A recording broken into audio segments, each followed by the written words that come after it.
Happy 4th of July, St. Louis. A lot to talk about today. Doug Armstrong talked about Buchnevich's extension. And why are we playing a game in the afternoon for our home opener? A lot to get into today on Locked On Blues.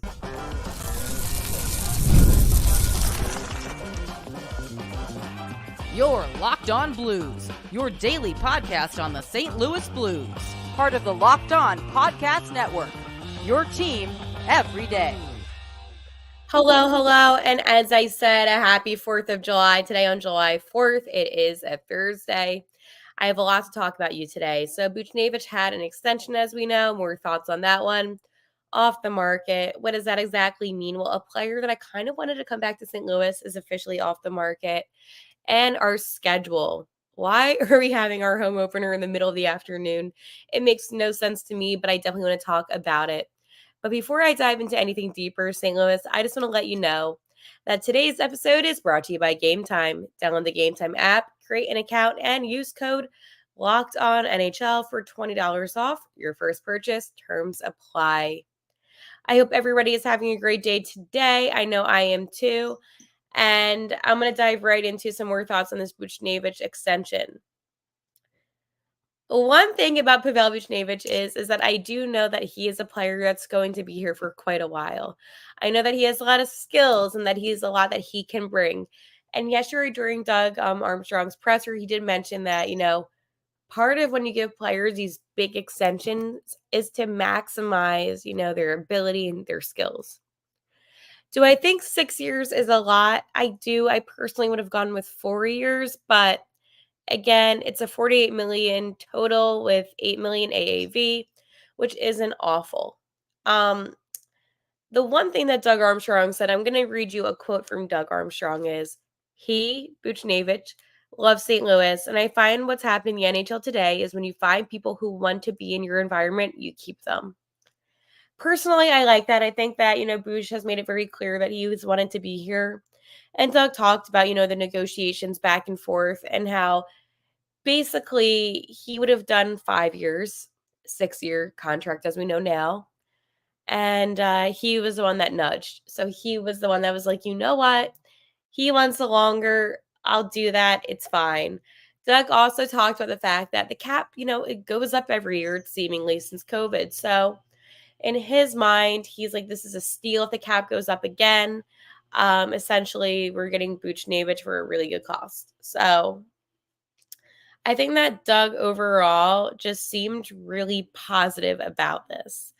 And to me, that is a really good thing. Doug Armstrong also went on to say, we had talked probably the week prior to the draft. Neither side was going to budge. We talked again on the first and did the deal on the second. I'll be honest with you, I budged. So that's the exact quote that he said. So I think that, at the end of the day, Doug was very transparent about it. And he was very transparent about wanting to have Buchnevich. I really do like this deal. I do. I don't think you're asking, an arm and a leg for Buchnevich. I mean, 48 million total seems like a big number when you break it down. 8 million for a first, line type of guy, a guy that's going to always produce, isn't a bad thing. I think that, if you gave, let's go say 48 million to, I don't even know who else you would give it to on this team without people going crazy. Like if you gave, did the same deal happen with Braden Shen? If he didn't have his deal that he already has, yeah, I could be like, okay, what are we doing here? But Pavel Buchnevich, again, 29 years old, the deal's not going to activate until he's 30. So he'll be, here for 6 years, hopefully playing some great hockey and hopefully helping the Blues get a cup. Another cup now that we're Stanley Cup champions once and for all. But I do like the deal. Now, there is a comment from Groovy. I am live on YouTube right now saying, are you happy with the Blues' draft? And I am. I think the one thing that the St. Louis Blues did in this draft was that they did get what they needed. I think that, going for a defenseman and Adam Jiricek, they gave him a 3-year ELC already, was a smart move. I think that, you had to go with defense. You had to. There is no way that the St. Louis Blues could have gone into this draft without, really focusing on defense. In round 2, so obviously they picked, my boy Adam Jiricek. I had a great one-on-one interview with him. In round 2, they picked Colin Ralph, who was a defenseman. And 48th overall, not bad. I do like him a lot. Big body, 6'4", 216 pounds, only 17 years old. He had 66 points in 57 games, by the way, which is another thing that is just phenomenal. And he will be going to St. Cloud State University next season. So happy about that. Then on the second round, they also picked Lucas Fisher, who is a defenseman from the OHL. I liked Lucas a lot. This was a guy that I talked to you about here on Locked On Blues. 6'3", honestly, third straight defenseman that the Blues selected in the draft. They went defense heavy.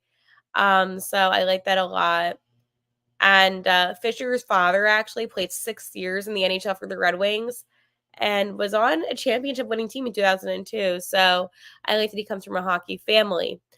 Finally, in round 3 with pick 81 overall, they did go with a left winger, and they went with Andre Kos, who is from Finland, actually. So I love that we have some Finnish guys on the team. Great hockey IQ. Again, big guy, 6'3", and he really knows how to utilize his height. Now, I will say this. He entered the draft number 26 amongst international skaters by NHL Central Scouting. So to me, that's a really positive sign. Another guy who I talked about on this podcast here on Locked On Blues is another round 3 pick at 95 overall. And this is Adam Jiricek, who is a center from the WHL. And this was actually the Rangers' pick that we got, by the way. So we were able to take their pick, obviously, when we made some moves. But he had 23 goals, 24 assists, 47 points in 54 games for the Oil Kings this season. And it was the same WHL club as my boy Jakey Neighbors. You already know. So I am really excited, too, about him because he also was for a Czechs U18 World Juniors, where he literally became friends with, as I said, Andre Kos, so another one of our draft picks. So I do like that a lot. Round 4, pick 113. Listen, we just love the WHL because we picked Thomas Mercick, and he is a center / right winger, obviously WHL. And, you can still find great talent in the 4th round. He had 62 points in 63 games for the Medicine Hat last season.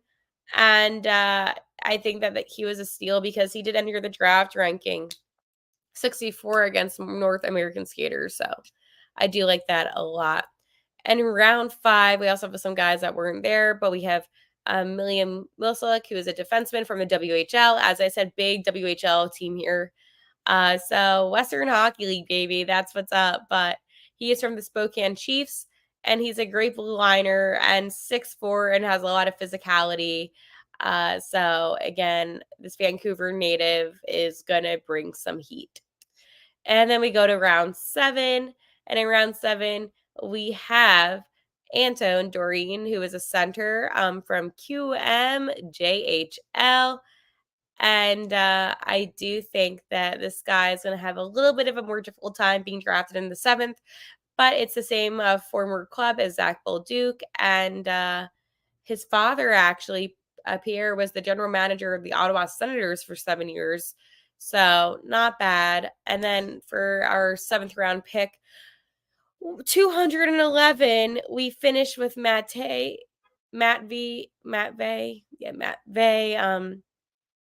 Corti, who was a center from Russia, and 6'2", 38 points, 51 games for St. Petersburg MHL. So we had a lot of defensive guys, obviously. So happy with the draft. Listen, some of these names can be a little bit difficult, but happy with how we did in the draft overall. We really did take that focus onto the defense, which was most important for the Blues. And I do think, at the end of the day, we had acquired a lot of draft picks. Obviously got the Toronto one in exchange for Ryan O'Reilly. We got the New York Rangers in exchange for Vladimir Tarasenko. We got the one from Philadelphia for Kevin Hayes. And then obviously we got the one from the Islanders from Robert Pertuzzo. So lots of draft picks that we had in this draft. Obviously next year's draft will have a good amount as well. But overall, I am really happy with the draft, and I'm really happy with Pavel Buchnevich's extension. So for me, that was a really good thing. And before I continue on, I just want you to hear from Adam Jiricek, by the way, in my exclusive one-on-one interview that I had with him at the NHL draft, and his thoughts on becoming a St. Louis Blue. So, can you describe to me what it feels like to be a St. Louis Blue? Yeah, it was pretty amazing. I really happy to be in this organization, and before the draft, I've had a couple of meetings with the guys, and I really like this organization. And I'm really happy to be there. And obviously today is your birthday, so talk me through that. When your name was called today, what was that feeling like for you? Yeah, I really don't celebrate my birthday today because I was left, but yeah, it's crazy to be drafted on my birthday. Yeah, and when I got drafted, it's pretty amazing feeling, and I really enjoy it. And can you tell me what your strongest skill sets are defensively that fans can look forward to seeing? Yeah, I think I'm two-way defenseman, so I can play the both sides and be like I can help in both sides my team, and yeah, I'm I'm an aggressive player, so when I play, I put 100% of me to gain a win. So yeah. So obviously, as you heard, he was very excited about becoming a St. Louis Blue and had nothing but positive things to say about now joining the team and being able to wear the blue note. And drafting is very overwhelming. So I'm just really happy for him today. Anyways, before I dive into anything deeper about some guys that are off the market, which I know I am like really upset about this one too, I just want to talk to my friends over at Game Time. Game Time is the authorized ticket marketing place of the Major League Baseball, which makes getting tickets faster and easier. Prices on the Game Time app actually go down the closer it gets to a game. So this is what you need to do. You need to find a game that you want to go to. So for me, I always like to go to these games last minute. So you pick out the game, you find your seats. You can get any seat for the lowest price guarantee with Game Time. And another cool thing about Game Time too is that you can actually see where you're sitting, so you can see the view from your seat. Like in the app. It is super cool. So take the guesswork out of buying tickets, especially buying MLB tickets. So let's go support the Cardinals. With Game Time, download the Game Time app, create an account, and use code LOCKEDONNHL for $20 off your first purchase. Terms apply. Again, create an account and redeem code LOCKEDONNHL, LOCKEDONNHL for $20 off. Game Time. Download the Game Time app today. Last minute tickets, lowest price guaranteed. So it is free agency time. And there might have been a guy that I was kind of hoping for that might have said, hey, even though I wanted to trade from St. Louis, let me come back. Well, that's not going to happen now, is it? No. Because the Red Wings signed two-time Cup winner Vladimir Tarasenko to a 2-year deal. So this is worth 2 years, $4.75 million annually for these 2 years. So looking closer to 9 milli, which is insane. And yeah, like I have to tell you, it is kind of crazy. You also have Dave Perron. Did he sign with the Red Wings too? David Perron? Wait, hold on. Am I finding breaking news? Now I'm getting wait, Haley's about to lose her mind. No, he's dealt with Ottawa. It's okay. He's with Ottawa. But yeah, no, he's with Ottawa. But yeah, Vladdy is off the market. Now, I thought in my demented head, hey, maybe, just maybe, because, he hasn't signed with anybody yet. I was like, it's been a couple days. Maybe for the right price. Maybe if it was a 1 year or 2 year, the Blues would give him something. Not $4.75 million. I feel like that's a lot of money. My cat feels a little neglected. But that's a lot of money, right, Stella? Right. I don't think Vladimir Tarasenko, no disrespect to him, get that bag. I don't think he's worth that much money To me, that seems insane. Like, he's 32. He's still a good player. He's not how he used to be. So for that much money, it just seems a little bit of a waste. Again, no disrespect on him. Like, good for him that a team wanted him and wants to give him that money. I think that's an incredible thing, especially after 3 days of free agency. I thought no other team really had interest in him besides the Penguins.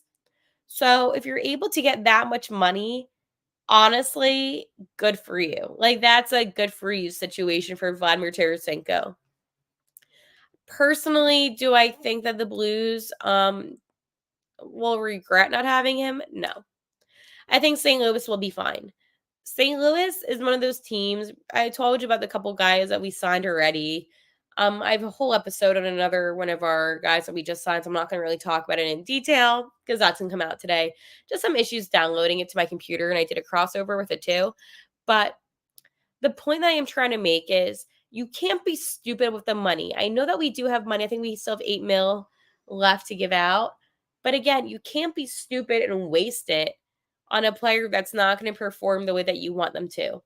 The St. Louis Blues are trying to get faster. They're trying to get younger. They're trying to get to be a better overall team. And I'm not saying that Vladimir Tarasenko wouldn't, help them do so. I mean, he's one of my favorite players. So it's difficult for me to say, oh, yeah, this guy can't play puck. He definitely can play puck. He is definitely a good hockey player. I just personally think that the Blues are making the right decision by not signing guys just because they used to play here and just because they won a cup with us here. I think that we have a tendency sometimes as fans to look at players better than they actually are because of what they did for this organization. You might look at a guy like Vladimir Tarasenko, and you might think this is one of the best guys who's ever worn the blue note, when that's actually not true. Now, as I said, he's one of my favorite players. So personally, would have I been happy if he was here? Absolutely. Like, I wanted the Panthers to win because of Vladdy. But I'm also not going to jeopardize our team's future by saying, oh, yeah, sign him, when you can be smarter with your money, save the money, and invest it into somebody else that's worth a big contract. Now, on the flip side, for 1 year, if he was like asking for like $1 million or 1.5 for a year, I would say let's do it. That's not too much money. 1 year isn't bad, but I think 4.75, it was something crazy. Like, that's just too much money.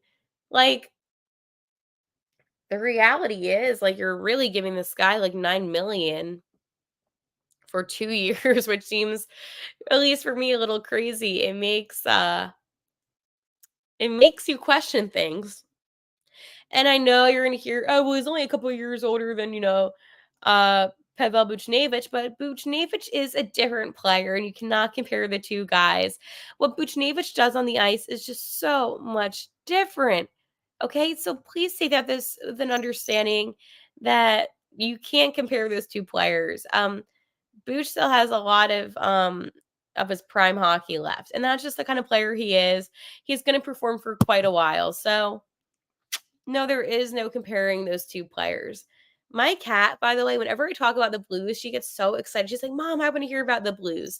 And if you're like my cat and you want to hear about the Blues, make sure you subscribe to Locked On Blues, where you can get all of your Blues, insight, information, discussion onto this channel. Talking about the Blues is like the favorite part of my day. So there's something better than talking about the St. Louis Blues, because, as I said, I am a diehard fan. And with diehard fans, that's all I want to talk about, even in July 4th. I woke up, I'm like, USA, and also let's talk some Blues. But let's talk about something that's kind of like bothering me that I didn't get to. The Blues had their schedule release. And you might be thinking, Hale, this is like so exciting. This is like the most exciting thing ever. Why are we playing hockey at 1:30? Why are we playing hockey on 1:30 against the Seattle Kraken? We're literally playing hockey in the middle of the afternoon on October 24th. I'm like, oh, we're the first game of the NHL season. Like, that's so cool. And then another part of me is like, why are we playing in the middle of the afternoon on what day of the week is that? October 8th. What day is that? That seems early. I need to have to Google the day because I'm like 1:30. I saw that. October 8th, 2024 day. Why should I pick a Thursday? It's a Tuesday. We're playing in the middle of the afternoon on a Tuesday, on a random Tuesday, on a Tuesday. I thought the schedule last year was bad. That's so disrespectful. They literally said, yeah, we're going to put you against the Kraken, and nobody cares about the Kraken on a random Tuesday at 1:30 in the afternoon. Why? Um, this is stupid. This is actually really stupid. Oh my god, they really did put us, like, in the middle of the afternoon. That's crazy. That is actually insanity. The schedule goes crazy. So we have that, and then a couple of days later, we play the Sharks in San Jose, so, that should be interesting. And then we play the Golden Knights on the 11th, and then finally we come home on the 15th, at 6:30 to play the Wild. But they really have us playing at 1:30 in the afternoon on a Tuesday. On a Tuesday. That's crazy to me. Like, I'm sorry, I'm not trying to be, like, a negative person, but, like, that's actually, like, insanity to me that you have us playing like that on a Tuesday. On a Tuesday. Is anybody else, like, a little disrespected by the schedule? Do you feel like, "Oh, this is, like, not it?" Personally, I'm confused. Why do you have us playing at 1:30 on a Tuesday? Like, most people work. I mean, I guess we can take off work to, like, watch the Blues play at 1:30 on a Tuesday on October 8th, but, like, what's my excuse gonna be? The NHL came out with an awful schedule yet again. Please let us watch our season opener because this is the only thing in life I look forward to on a Tuesday. It's not even like it's a Friday. I don't know. I know that they wanna do, like, "Oh, we have hockey all day." Don't disrespect the Blues. Like, I'm sorry, but I'm so sick of being disrespected. I know October 22nd is, like, the Frozen Frenzy, and they have us at 7 PM. So at least they don't have us, like, at a crazy time then. That's when all 32 teams play.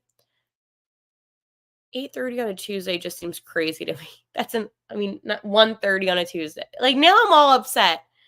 That's an awful season opener time, by the way. Like, that's, like, one of the worst times, and it's against the Kraken. It's not like anyone actually cares. So, yay, hockey. Woohoo, schedule makers. Let's go. That's how you do it, baby. No, with all things being said and done, a lot of good things to talk about. So I will talk to you tomorrow. And like always, how I end every single episode, let's go Blues.